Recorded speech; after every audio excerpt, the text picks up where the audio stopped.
Okay, today's the day we're going to find out what happened on Squall Island. Chapter 10. Ruth Rose let out a small gasp. He's the one who got poison ivy on Squall Island. The calamine lotion was for him. But Mr. Pinkowski bought it, Josh said. I still say they're in it together. Dink peeked through the garage door, crack again. Mr. Bent's reading a newspaper, he whispered. Mrs. Bent's cooking hamburgers. Is the dog there? Josh asked. Yep. If we try to leave, the dog will probably start barking again, Ruth Rose said. Those hamburgers smell so good, Josh said. He let out a little groan. Don't think about food, Dink said. Think about a way to get us out of here. Okay, I will, Josh said. He shoved Dink aside and put an eye to the crack. I have a plan, he said after a minute. Tell us, Ruth Rose said. Josh grinned. Let's invite the Bents into the garage. Ruth Rose shook her head. The poison ivy has finally gotten to his brain, she said to Dink. No, listen, Josh said. We'll make a lot of noise. The Bents and Poochie will hear it. They'll come flying in here to find out what's going on and catch us in their garage, Dinker interrupted. Josh smiled devilishly. Nope, because we'll be hopping out the window. They'll never see us. Dink nodded thoughtfully. It could work, he said, but I think we need to figure out a way to keep them in here long enough for us to get away. I have an idea, Ruth Rose walked over to the workbench. There must be something to write with, she muttered. What are you going to write? Josh asked. Aha! Ruth Rose pulled a hunk of carpenter's chalk out of a toolbox. She kneeled on the floor and printed in large letters, I know about your counterfeit money. Let's talk or I go to the cops. Meet me on Squall Island in an hour. Oh my gosh, Josh yelped. But what if they just go out to the island, take the money, and leave town? Dink asked. Exactly. When they do, Officer Fallon will be waiting for them, Ruth Rose said. Josh found a hammer in the toolbox. Find me something to bang on, he told Dink. Then get ready to move. I'll keep an eye outside, Ruth Rose said, heading for the garage door. Dink glanced around the garage, then walked over to the tarp he'd hidden under. He yanked the tarp away and let out a low whistle. Guys, look! Josh and Ruth Rose hurried over. Dink had uncovered 4 Happy Heart dog food boxes. Dink tore open one flap and peeked inside.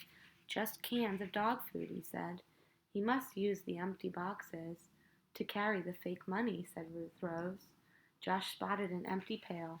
I bet I can get their attention with this, he said. Dink opened the window. Ruth Rose came over to stand beside him. Okay, Josh, Dink said. Do it. Josh took a deep breath, then started pounding the bottom of the pail with the hammer. The noise boomed through the garage like thunder. Now, Josh said. He dropped the hammer and pail and bolted for the window. The kids hopped out and crouched in the weeds. A few seconds later, they heard the garage door creak open and Mr. Bent say, Stay, Shorty. Then Dink heard Mrs. Bent say, Warden, someone's been in here. Something's written on the floor. That was all the kids needed to hear. They raced toward the trees on the other side of the house. In 2 minutes, they had crossed the high school playing field and were heading down Main Street. I sure hope Officer Fallon is in, Dink said, out of breath. He was. The kids burst through his door with red faces. Officer Fallon looked up. What are you? We found the counterfeiter, all 3 kids yelled. Chapter 11. Interrupting each other, the kids told Officer Fallon about the Bents. Even before Officer Fallon heard about the Happy Heart dog food boxes, he was shouting orders into his telephone. Don't go back to Fox Lane, were his last words before he leaped for the door and disappeared. Now what? Dink asked. Why should we be left out? Ruth Rose asked. Let's go watch. Go where? Josh asked. He said to stay away. Not Fox Lane, Dink interrupted. The action is going to be on Squall Island. Minutes later, they were catching their breath next to Officer Fallon's cruiser on River Road. The fog had lifted, and they had a better view of Squall Island. Dink peered across the river, but saw only sand and rocks. Out of breath, Josh sank to the ground. I think I'm having a heart attack, he moaned. Do you think Officer Fallon is out there? Ruth Rose asked, squinting. I don't see anyone. The kids sat in the shade of the cruiser and watched the island. Suddenly, Josh jumped to his feet. There they are, he shouted. 3 figures had come around the island's other side. It was too far away to tell who they were, but Dink thought he could see Officer Fallon's dark uniform. Then a 4th person came into view. He was pulling a small, flat-bottomed boat behind him. It's Officer Fallon and Officer Keene, Dink said. They've got the Bents. The kids watched the group come closer. The water was nearly up to Officer Fallon's knees.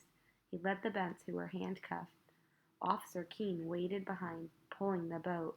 It was green. Look what's in the boat, Josh said. It's piled with money and dog food boxes. Nobody spoke as Officer Fallon led the 2 counterfeiters to shore. The Bents were wearing their long wading boots. Their faces were angry as they stumbled up the riverbank. Officer Keene pulled the boat ashore and loaded the counterfeit money into the trunk of the cruiser. Officer Fallon opened the rear door for the Bents, then locked it once they were inside. Good job, he said to the kids. He looked at Josh. Are your folks home? I don't know, Josh answered. Meet me at your house in an hour, Officer Fallon said. Then he and Officer Keene hitched up their wet pants and climbed into the cruiser. The car sped away, leaving the air filled with dust and pine needles. Why does Officer Fallon want to talk to your mom and dad? Dink asked, grinning. Are you in trouble? Gee, I wonder what jail food is like, Ruth Rose said. Dink patted Josh's belly. I heard they feed the prisoners warm waffles for breakfast. Tee-hee, Josh said. You guys are so funny. He probably wants to give me a reward for catching the Bents. You didn't catch them, Ruth Rose said. The 3 of us did.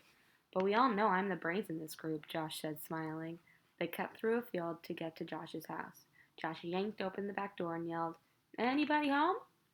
No one answered. Let's eat, Josh said. I'll make some sandwiches.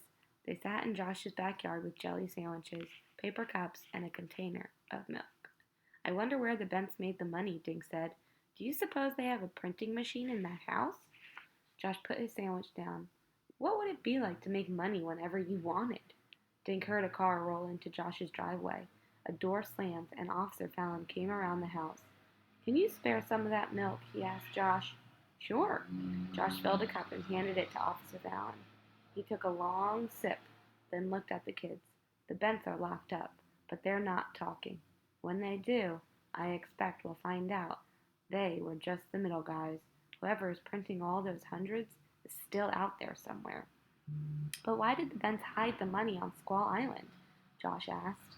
Easy to get to, Officer Fallon said. With their boat at the bait shop, they could get out to the island in a few minutes. At first, we thought they might be partners with Mr. Pinkowski, Dink said. Officer Fallon nodded. I can see why you thought so. I talked to Ron. He kept their boat in his yard. Then after Bent saw you kids on the island, he asked Ron to paint it. I guess he was afraid you would recognize it if you ever saw it again. Why did Mr. Pinkowski buy the calamine lotion? Josh asked. Ron's a nice guy, Officer Fallon said. I guess he noticed Bent was itching, so he bought him the lotion as a favor. Officer Fallon glanced at Josh's barn. Keep any animals in there? He asked Josh. No, Josh said. The twins and I want a pony, but Dad says they're too much work. How about a dog? Officer Fallon said. I just happen to have a nice, friendly basset hound who needs a good home. Josh's eyes lit up. Really? Officer Fallon smiled. Maybe you two should get to know each other. He whistled. Around the corner jogged Officer Keene, leading a short-legged dog with droopy ears. It's Shorty, Ruth Rose said. You kids already know this pooch, Officer Fallon said. He was at the Bents' house, Dink explained. He almost gave away our hiding place. Officer Fallon stroked the dog's velvety ears. Well, his owners are going to prison for a long time. He needs a new home. Josh kneeled down and patted the dog's silky coat. Hey, doggy, he said. You want to live here? The dog gave Josh a lick with his long, pink tongue, then plopped to the ground and rolled over. He likes me, Josh said. I was counting on it, Officer Fallon said. He dropped the leash into Josh's hand and headed for his car. Have your folks call me, he said as he left. Thanks, Officer Fallon, Josh called. What should we name him? Josh asked after a minute. He already has a name, Ruth Rose reminded Josh. Shorty. Josh shook his head. That's a terrible name. If you were short, would you want to be called Shorty? Josh is right, Dink said. We can come up with a better name than that.